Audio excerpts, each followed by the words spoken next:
जय श्रीराम पिलामाने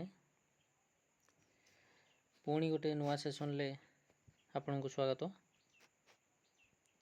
आज Odia grammar class 1 full concept clear ध्वनि वर्ण और वर्णमाला पढ़ा है कि सेसन टी को आरंभ करने पूर्व आपण किसी नुआ लेखा गोटे आनी सुंदर तृप्तिर अवसाद नहीं जेते देखु थाए नुआ दिशु थाए है कि गोटे सुंदर जिनसटी जेते पुराणा हेले मध्य आमको सब बेले नुआ दिशे है कि ठीक से हीपरी ओडिया भाषाटी मध्य बहु प्राचीन कालरू आसी अछि किंतु तथापि आमको नुआ लगु थाए। ठीक से हीपरी भाषा आमर आवश्यकता किपरि पड़िला कौन पाई दरकार पड़िला आज आम पढ़ा ध्वनि वर्ण वर्णमाला पढ़ा ता पूर्व आम प्रथम भाषा माध्यम किछिटा जानिबा भाषार आवश्यकता कहीं दरकार पड़िला। प्रथमतः भाव प्रकाशर माध्यम भाषा जो मानकर भाषा नहीं से माने मनीष नहंती एमिति भी तो चढ़ई पशु पक्षी विभिन्न प्रकार ध्वनि माध्यम निजर भाव को तांकर प्रकाश करती। ठीक से हीपरी मनीष मध्य पूर्वर प्राचीन कालरू ठीक ध्वनि माध्यम जोटा कि इंगित ठार संकेत माध्यम किसी निजर मनर भाव को प्रकाश करुला। ठीक से हीपरी ओडिया भाषार जो क्रम विकास चलला केबेठू ना भारतीय संविधान स्वीकृत भाषा मानक मध्य ओडिया भाषा अन्यतम। ओडिया भाषा कौन ना अन्यतम। ओडिया भाषार मूल उत्स होची भारतीय आर्य भाषा। ओडिया भाषार मूल उत्सटी होची आर्य भाषा। प्राचीन भारतीय आर्य भाषा ख्रीष्टपूर्व 1500 रु ख्रीष्टपूर्व 500 बेले को से आसीथिला। आमर जो प्राचीन भारतीय आर्य भाषा आमर ओडिया भाषार प्रथम को आर्य भाषारू आसी अछि से केते ख्रीष्टाब्द केते ख्रीष्टाब्द ना 1500 रु ख्रीष्टपूर्व 500 बेले को तापर आपणकर आसीगला कौन ना मध्य भारतीय आर्य भाषा से मध्य किपरि आसला ना 500 ख्रीष्टपूर्व 500 रु ख्रीष्टपूर्व 1000 बेले को आसला केते केते ना मध्य भारतीय आर्य भाषा ख्रीष्टपूर्व रु 500 ख्रीष्टपूर्व रु ख्रीष्टपूर्व 1000 है कि आधुनिक भारतीय आर्य भाषा ख्रीष्टपूर्व 1000 रु परवर्ती पर्यंत है कि सॉरी पिला माने देख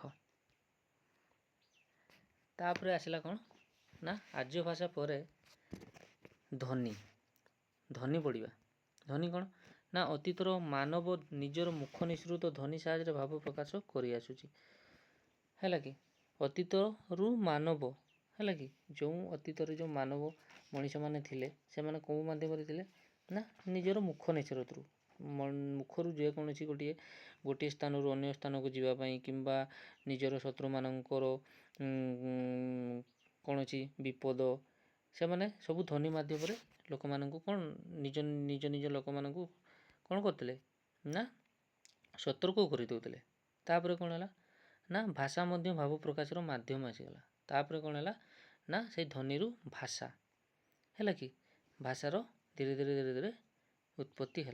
तापर कौन है ना वर्ण वर्ण ठीक से हीपरी वर्ण कौन ना ध्वनि मानकर लिखित रूप होउची वर्ण ध्वनि मानकर लिखित रूप होउची वर्ण पूर्वर मनीष माने जो जो ध्वनिटा को व्यवहार करते पूर्वे ताहा कौन है ना लिखित वर्ण रूपे ताहा व्यवहृत है कौन रूपे ना वर्ण रूपे व्यवहृत है कि वर्ण ध्वनि मानकर लिखित लिखन संकेत होइथिबारु ताहा लिपि आ कौन तापर आम से ध्वनिटा को वर्ण कले वर्णटा को पुणी कौन कले ना लेखा माध्यम जिते लिखिले ताहा कौन होगा ना लिपि होगला से वर्णर अन्य नाम कौन होगा पूर्वर तापर पर कौन होगा ना अक्षर होगला अक्षर होगला तापर कौन है ना आम तापर आसीजा वर्णमाला पढ़ा वर्णमाला कौन ना वर्ण मानकर जो समष्टि है कि समष्टि को आम कौन करवा ना वर्णमाला। ओडिया भाषा लेखा पढ़ा केतोटी वर्ण अच्छी ना 49 वर्ण अच्छी केतोटी वर्ण ना 49 वर्ण अच्छी है कि यही वर्ण समुदाय को ओडिया भाषार कौन कहुए ना वर्णमाला कहुए। ହେଲା କି ବର୍ଣ୍ଣମାଳା କୁହାଯାଏ। ନା କେତେରୁ କେତେ ପୁଣି ଆମେ ବର୍ଣ୍ଣମାଳା 49ଟି ତ କହିଦେଲେ, ପୁଣି 49ଟି ବର୍ଣ୍ଣ କେତେରୁ କେତେ କହିବା ନା ଓ ପାଖରୁ ଚନ୍ଦ୍ରବିନ୍ଦୁ ପର୍ଯ୍ୟନ୍ତ। ସେ ଭିତରେ କ'ଣ ରହିଲେ ନା ଓ ଆ ହର୍ଷେଇ ଦୀର୍ଘେଇ ହର୍ଷଉ ଦୀର୍ଘଉ ରୁ ରୁ ଏ ଓଇ ଓ ଏମିତି କେତେ ପର୍ଯ୍ୟନ୍ତ ନା ଚନ୍ଦ୍ରବିନ୍ଦୁ ପର୍ଯ୍ୟନ୍ତ। ଆଗରୁ ପଡ଼ିଛେ ଧ୍ୱନିର ଲିଖିତ ରୂପ ବର୍ଣ୍ଣ ହେଲା କି, ସେଥିପାଇଁ କିନ୍ତୁ ଆମର 49ଟି ବର୍ଣ୍ଣ ରହିଛି, କିନ୍ତୁ ସେଥିମଧ୍ୟରୁ 49ଟି ଉଚ୍ଚାରିତ ଧ୍ୱନିଜମ୍ ହୁଏ ନାହିଁ ହେଲା କି। କେଉଁ ଗୁଡ଼ା ହୁଏ ନାହିଁ ଦେଖିବା ଆମେ। ଗୋଟେ ହେଲା ହର୍ଷେଇ ଆଉ ଦୀର୍ଘଇ ହେଲା କି, ଏଠି ଆପଣଙ୍କର ଯେଉଁ ଲେଖିଦେଇଛି ମୁଁ ହର୍ଷେଇ ଆଉ ଦୀର୍ଘଇ। ଆଉ କ'ଣ ନା ବର୍ଗେଜ ହେଲା କି, ବର୍ଗେଜ ଅନ୍ତସ୍ଥ ଜ ଇଏ ଏକା ରକମ ଉଚ୍ଚାରଣ କି, ଆକୁ ବି ଆମେ ଜ ପଢ଼ୁଛେ, ଅନ୍ତସ୍ଥ ଜକୁ ବି ଜ ପଢ଼ୁଛେ ହେଲା କି। ଠିକ୍ ସେହିପରି ସ ତାଲବେଶ ଆଉ କ'ଣ ନା ତାଲବେଶ ମୁଦିନିଶ ଦନ୍ତେଶ ଏଗୁଡ଼ା ସମାନ ଉଚ୍ଚାରିତ ହେଉଥିବାରୁ ଏମାନଙ୍କର ଧ୍ୱନି ମଧ୍ୟ ଗୋଟେ ହେଲା କି। ତାପରେ ଆମେ ପଢ଼ିବା ବର୍ଣ୍ଣମାନଙ୍କର ବିଭାଗୀକରଣ। ବର୍ଣ୍ଣମାନଙ୍କର ବିଭାଗୀକରଣ କ'ଣ ନା ଓଡ଼ିଆରେ ବ୍ୟବହୃତ ବର୍ଣ୍ଣମାନଙ୍କୁ ଦୁଇ ଭାଗରେ ବିଭକ୍ତ କରାଯାଇଛି। କେତେ ଭାଗରେ ବିଭକ୍ତ କରାଯାଇଛି ନା ଦୁଇ ଭାଗରେ ବିଭକ୍ତ କରାଯାଇଛି। କ'ଣ କ'ଣ ନା ସ୍ୱରବର୍ଣ୍ଣ ବ୍ୟଞ୍ଜନ ବର୍ଣ୍ଣ। ଗୋଟେ ହେଲା କ'ଣ ନା ଏକରେ ହେଉଛି ସ୍ୱରବର୍ଣ୍ଣ, ସ୍ୱରବର୍ଣ୍ଣ, ଦୁଇରେ ହେଉଛି ବ୍ୟଞ୍ଜନ ବର୍ଣ୍ଣ ହେଲା। ସ୍ୱରବର୍ଣ୍ଣ ବ୍ୟଞ୍ଜନ ବର୍ଣ୍ଣ। ପୁଣି ସ୍ୱରବର୍ଣ୍ଣ କାହାକୁ କୁହାଯାଏ ହେଲା କି, ଅନ୍ୟ ବର୍ଣ୍ଣର ସାହାଯ୍ୟ ନ ନେଇ ଉଚ୍ଚାରିତ ହେଉଥିବା ବର୍ଣ୍ଣମାନଙ୍କୁ ସ୍ୱରବର୍ଣ୍ଣ କୁହାଯାଏ ହେଲା କି। ଅନ୍ୟ ବର୍ଣ୍ଣର ସାହାଯ୍ୟ ନ ନେଇ, ଯେଉଁ ବର୍ଣ୍ଣ ଗୁଡ଼ା ଅନ୍ୟ ବର୍ଣ୍ଣର ସାହାଯ୍ୟ ନ ନେଇ, ଯେପରିକି ଓ ଆ ହର୍ଷେଇ ଦୀର୍ଘେଇ ହର୍ଷଉ ଦୀର୍ଘଉ ରୁ ଏ ଓଇ ଓ ହେଲା କି। ତ ଆ ପୂର୍ବରୁ ଆମେ ଜାଣିବା ସ୍ୱରବର୍ଣ୍ଣ ହେଉଛି 11ଟି। ସ୍ୱରବର୍ଣ୍ଣ କେତୋଟି ନା 11ଟି ହେଲା କି। ଓ ଆ ହର୍ଷେଇ ଦୀର୍ଘେଇ ହର୍ଷଉ ଦୀର୍ଘଉ ରୁ ଏ ଓଇ ଓ ହେଲା କି। ଉଚ୍ଚାରଣ ଦୃଷ୍ଟିରୁ ସ୍ୱରବର୍ଣ୍ଣକୁ ପୁଣି ଦୁଇ ଭାଗରେ ବିଭକ୍ତ କରାଯାଇଛି। ସ୍ୱରବର୍ଣ୍ଣକୁ ପୁଣି ଦୁଇ ଭାଗରେ ବିଭକ୍ତ କରାଯାଇଛି। କ'ଣ କ'ଣ ନା ହର୍ଷସ୍ୱର ହେଲା କି, ହର୍ଷସ୍ୱର ଆଉ ଗୋଟେ କ'ଣ ନା ଦୀର୍ଘସ୍ୱର। ହର୍ଷସ୍ୱର ପୁଣି କେଉଁମାନେ ଓ ହର୍ଷେଇ ହର୍ଷଉ ରୁ ଇଏ ହେଉଛନ୍ତି ହର୍ଷସ୍ୱର। ହର୍ଷସ୍ୱର କ'ଣ ପାଇଁ ନା ଇଏ କମ୍ ସମୟ ଉଚ୍ଚାରିତ ହୁଅନ୍ତି। ତୁମେ ନିଜେ ନିଜେ ପାଟିରେ ଉଚ୍ଚାରଣ କର, ଓ କେତେ ସମୟ ହେଲା, କମ୍ ସମୟ। ଓ ହର୍ଷେଇ ହର୍ଷଉ ଦୀର୍ଘଉ ଇଏ ହେଉଛି ବହୁତ କମ୍ ସମୟ ନେଉଛି, ସେଥିପାଇଁ ଆମେ ହର୍ଷସ୍ୱର। ଦୀର୍ଘସ୍ୱର କ'ଣ ଆମେ ନାମରୁ ହିଁ ଜାଣିପାରୁଛେ, ଦୀର୍ଘ ମାନେ ଆ ଦୀର୍ଘେଇ ଦୀର୍ଘଉ ଏ ଓଇ ଓ ଏପରି ଦୀର୍ଘ ମାନେ ଅଧିକ ସମୟ ରହୁଛି ହେଲା କି, ସେଥିପାଇଁ ଆକୁ ଦୀର୍ଘସ୍ୱର କୁହାଯାଏ। ତାପରେ ଦେଖ 11ଟି ସ୍ୱରବର୍ଣ୍ଣ ମଧ୍ୟରୁ 8ଟି ଧ୍ୱନି ଉଚ୍ଚାରିତ ହୁଏ ହେଲା କି। କେତୋଟି ଧ୍ୱନି ଉଚ୍ଚାରିତ ହୁଏ ନା ଟୋଟାଲ ହେଉଛି 8ଟି ଧ୍ୱନି ଉଚ୍ଚାରିତ ହୁଏ ହେଲା କି। ହର୍ଷସ୍ୱର ଉଚ୍ଚାରଣ କମ୍ ସମୟ ହେଉଥିବା ବେଳେ ଦୀର୍ଘସ୍ୱର ଅଧିକ ସମୟ ଲାଗେ ହେଲା କି। ଆମେ ଯେଉଁ ପଢ଼ିଲେ ହର୍ଷସ୍ୱର ଦୀର୍ଘସ୍ୱର, ହର୍ଷସ୍ୱର ଯେତେବେଳେ କମ୍ ସମୟ ଉଚ୍ଚାରିତ ହେଉଥିବା ବେଳେ ଦୀର୍ଘସ୍ୱର କ'ଣ ହୁଏ ନା ଅଧିକ ସମୟ ଲାଗେ ହେଲା କି। ପୁଣି ସେଇ ହର୍ଷସ୍ୱର ଏବଂ ଦୀର୍ଘସ୍ୱର ମଧ୍ୟରୁ ଗୋଟେ ଆସିଲା ଓଇ ଆଉ ଗୋଟେ ଓ। ଏଇ ଦୁଇଟି ବର୍ଣ୍ଣ କ'ଣ ନା ଏମାନଙ୍କୁ ସଂଯୁକ୍ତ ସ୍ୱର ମଧ୍ୟ କୁହାଯାଏ। ଆଉ କ'ଣ କୁହନ୍ତି ନା ସନ୍ଧ୍ୟାକ୍ଷର। କ'ଣ କୁହନ୍ତି ନା ସନ୍ଧ୍ୟାକ୍ଷର। କାହାକୁ ନା ଓଇ ଆଉ ଓ ହେଲା କି। ଏମାନେ ଦୁଇଟାକୁ ସନ୍ଧ୍ୟାକ୍ଷର କୁହନ୍ତି ହେଲା କି। କ'ଣ ପାଇଁ କୁହନ୍ତି ଦେଖ, ଓଇ ଦୁଇଟା ମିଶିକିନା ହେଇଛି। କେଉଁ ବର୍ଣ୍ଣ ମିଶିକିନା ହେଇଛି ନା ଗୋଟେ ହେଲା ଓ ହେଲା କି, ଓ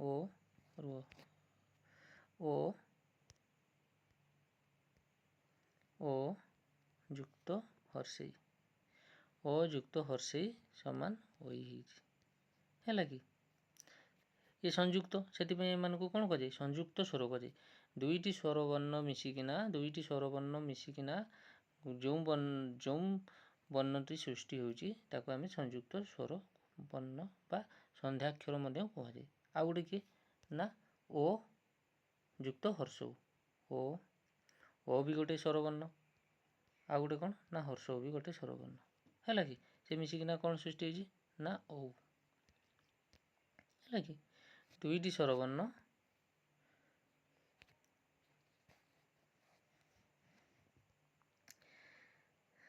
ଚାଲ। ହଁ ପିଲାମାନେ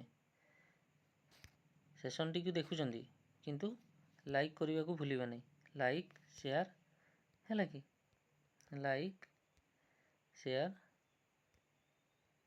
ଆଉ ଚ୍ୟାନେଲଟିକୁ ଯେଉଁମାନେ ପ୍ରଥମ ଥର ଆସିଛନ୍ତି ସବସ୍କ୍ରାଇବ୍ କରିବାକୁ ଭୁଲିବେ ନାହିଁ ହେଲା କି, ଯାହାଫଳରେ କି ଆପଣଙ୍କ ପାଖକୁ ନୂଆ ନୂଆ ନୋଟିଫିକେସନ୍ ଆସିବ ଏବଂ ଆପଣ କ୍ଲାସ୍ କରିପାରିବେ ହେଲା କି।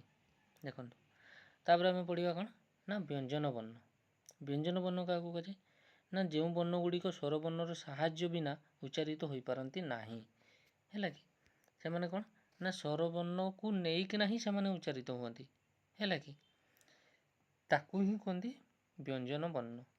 ସେମାନେ ସ୍ୱରବର୍ଣ୍ଣ ସହିତ ମିଶିକିନା ଥିବେ ତାପରେ ଯାଇକିନା ଉଚ୍ଚାରିତ ହେବ। ଯେପରିକି ଆମେ ଗୋଟେ ନେବା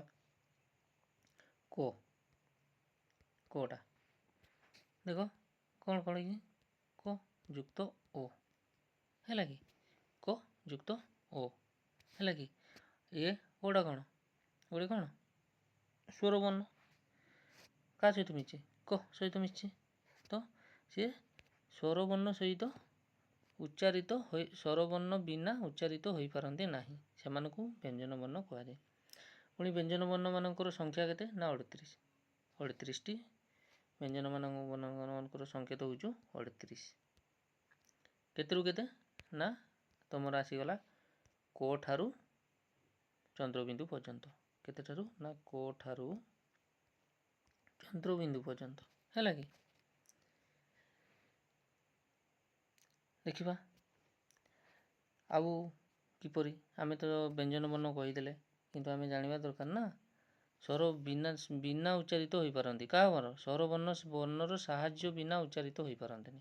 ଦେଖିବା ଗୋ ଯୁକ୍ତ ଓ ସମାନ ଗୋ ହେଲା କି, ଏଠି ସ୍ୱରବର୍ଣ୍ଣ ରହୁଛି, ସ୍ୱରବର୍ଣ୍ଣ ସାହାଯ୍ୟ ବିନା ବ୍ୟଞ୍ଜନ ବର୍ଣ୍ଣ ଉଚ୍ଚାରିତ ହୋଇପାରିବ ନାହିଁ ହେଲା କି। ତାପରେ ଦେଖିବା ବ୍ୟଞ୍ଜନ ବର୍ଣ୍ଣର ବିଭାଗୀକରଣ। ବ୍ୟଞ୍ଜନ ବର୍ଣ୍ଣମାନଙ୍କ ମଧ୍ୟରୁ କ ଠାରୁ ମ ପର୍ଯ୍ୟନ୍ତ 25ଟି ସ୍ପର୍ଶ ବର୍ଣ୍ଣ। ଏହି ସ୍ପର୍ଶ ବର୍ଣ୍ଣ ଗୁଡ଼ିକ 5ଟି ବର୍ଗ ବା ଶ୍ରେଣୀରେ ବିଭକ୍ତ ହୋଇଥିବାରୁ ବର୍ଗୀୟ ବର୍ଣ୍ଣ ନାମରେ ନାମିତ। ଆଉ କ'ଣ ସେଇ ବ୍ୟଞ୍ଜନ ବର୍ଣ୍ଣମାନଙ୍କ ମଧ୍ୟରୁ କ ଠାରୁ ମ ପର୍ଯ୍ୟନ୍ତ କେତୋଟି ନା 25ଟି, ଏମାନଙ୍କୁ କ'ଣ ବର୍ଣ୍ଣ କୁହାଯାଏ ନା ସ୍ପର୍ଶ ବର୍ଣ୍ଣ କୁହାଯାଏ ହେଲା କି। ଏଗୁଡ଼ିକୁ ପୁଣି 5ଟି ବର୍ଗରେ ବିଭକ୍ତ କରାଯାଇଛି। ସେଗୁଡ଼ିକ କ'ଣ କ'ଣ ଦେଖିବା। ଦେଖ କ ବର୍ଗ, ଚ ବର୍ଗ, ଟ ବର୍ଗ, ତ ବର୍ଗ, ପ ବର୍ଗ। ଆମେ ଗୋଟେ ସିକ୍ୱେନ୍ସରେ ମନେ ରଖିବା କଚଟ ତପ କ ଚ ଟ ତ ପ ହେଲା କି, ଇଏ ଆମର ଗୋଟେ ଟ୍ରିକ୍, ଆମେ ମନେ ରଖିଦେବା କଚଟ ତପ ହେଲା କି। ଦେଖ ଏଠି ପୁଣି 5ଟି କରି ଅଛି ହେଲା। ଦେଖ କ ବର୍ଗରେ କ'ଣ କ'ଣ କିଏ କିଏ ରହିବେ ନା କ ହେଲା କି, ଟିକେ ରୁହ ପିଲାମାନେ, କ ବର୍ଗରେ କିଏ କିଏ ରହିବେ ନା କ ଖ ଗ ଘ ଙ ହେଲା କି, ଏ କ ବର୍ଗରେ ଯାଉଛନ୍ତି। ପୁଣି ଆକୁ କ'ଣ କୁହାଯାଏ ନା କ ଖ ଗ ଘ ଙକୁ ଆକୁ କଣ୍ଠୀୟ ବର୍ଣ୍ଣ କୁହାଯାଏ। କ'ଣ ପାଇଁ କୁହାଯାଏ ଦେଖ, ତୁମେ ନିଜେ ପିଲାମାନେ ନିଜେ ଉଚ୍ଚାରଣ କର କ ଖ ଗ ଘ ହେଲା କି, ଏମାନେ କେଉଁଠି ଉଚ୍ଚାରିତ ହେଉଛି, କଣ୍ଠରେ ଉଚ୍ଚାରିତ ହେଉଛି ନା ନାହିଁ ଜାଣିପାରୁଥିବ, ନିଜେ ଉଚ୍ଚାରଣ କରି ଦେଖ କଣ୍ଠରେ ହେଉଛି ନିହାତି।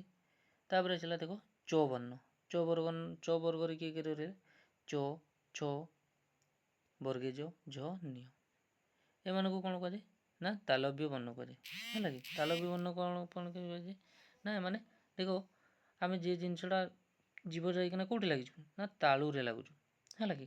ଚ କହିଲା ବେଳକୁ ଛ କହିଲା ବେଳକୁ କେଉଁଠି ଲାଗୁଛି ଏଇକିନା ତାଳୁରେ ଲାଗୁଛି ହେଲା କି।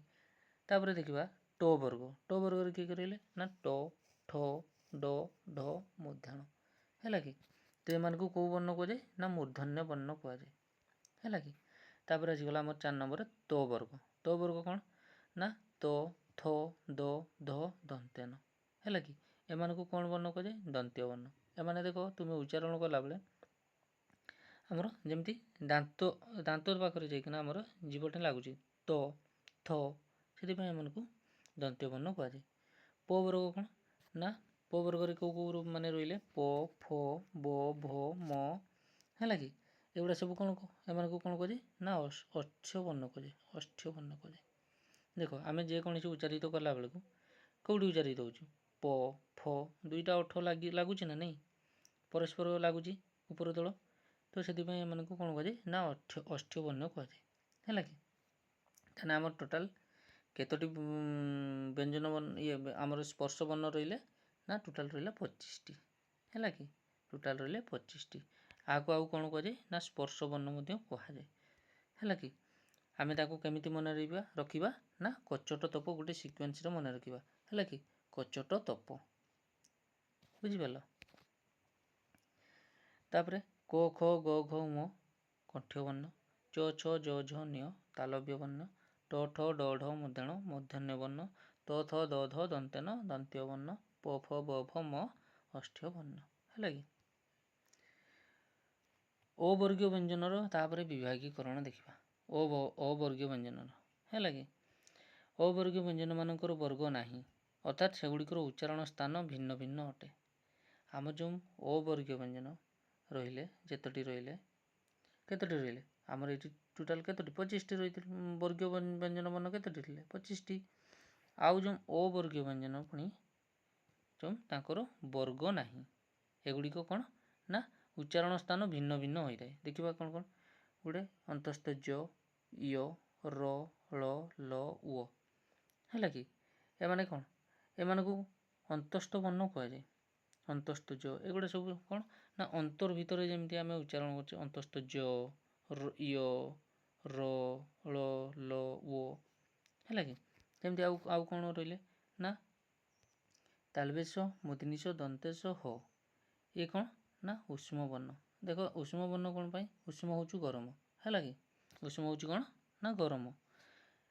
ଦେଖ ତୁମେ ଯେ ତାଲବେଶ ମୁଦିନିଶ ଦନ୍ତେଶ ହ ତୁମେ ଉଚ୍ଚାରଣ କର, ଦେଖିବ ତୁମର ପାଟିପଟୁ କ'ଣ ଆସୁଛୁ ନା କିଛି ଗରମ ହାବା ବାହାରୁଛୁ ତାଲବେଶ ହେଲା କି। ତୁମେ ନିଜେ କରିକି ଦେଖ ଜାଣିପାରିବ। ତ ଆମର ସବୁ ଗରମ ଯେଉଁ ଧ୍ୱନି ମାନେ ଆମର ଭାଷା ସହିତ ଆସୁଛି ଗରମ, ସେଥିପାଇଁ ଆମକୁ ଆକୁ କ'ଣ କୁହାଯାଏ ନା ଉଷ୍ମ ବର୍ଣ୍ଣ କୁହାଯାଏ। ଆଉ 3ଟି ହେଉଛନ୍ତି ଅନୁସାର ବିସର୍ଗ ଚନ୍ଦ୍ରବିନ୍ଦୁ। ଆକୁ କ'ଣ କୁହାଯାଏ ନା ଅଯୋଗ ବାହ କୁହାଯାଏ, କାରଣ ଇଏ କୌଣସି ବର୍ଣ୍ଣ ସହିତ ଯୋଗ ହୋଇନାହିଁ ହେଲା କି।